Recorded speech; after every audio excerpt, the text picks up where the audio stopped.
敢若美国总统 Trump 上任才100天，全世界已经车半饼。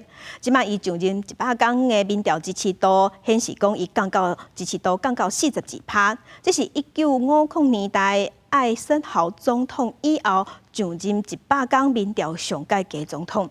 民众上届不满的，就是伊伫经济方面的表现。也毋过 Trump 伊本人讲伊无相信这数字，佮批评讲这是假民调。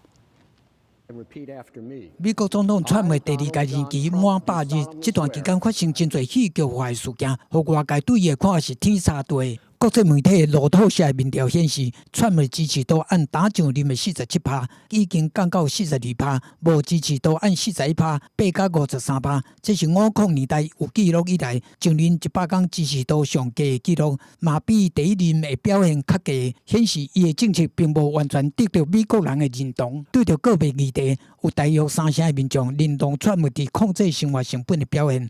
无支持的超过5成，是伊上无受欢迎的项目。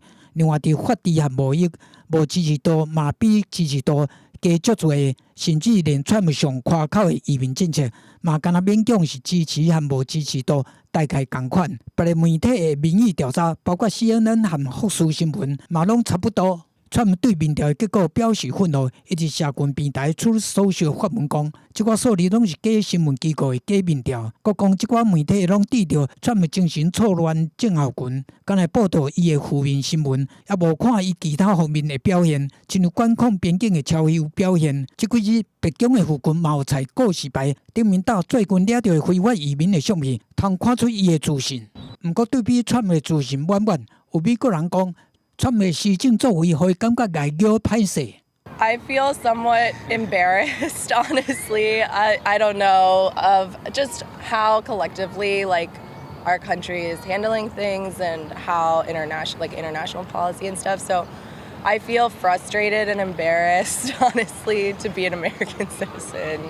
在野民主党议员和支持者礼拜伫国会大楼的客仔顶静坐12点钟，表示对川普施政的抗议。众议院民主党领袖 Jeffries 讲，川普政府予美国人民失望。First 100 days of the Trump administration have been characterized by chaos, cruelty, and corruption.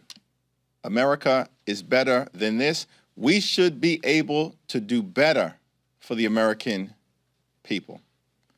Trump administration has failed. 不过，有4成的民众肯定川普的表现，真侪人对未来犹原充满期待。I'm excited for the future. I'm excited to see how it's all going to pan out. I definitely think that the more that we're going to be able to start doing the fracking and cutting down on a lot of the waste that we have in our government and everything, will get us to a better spot. 无论是支持也反对，民意也对手，经过这100天的洗礼。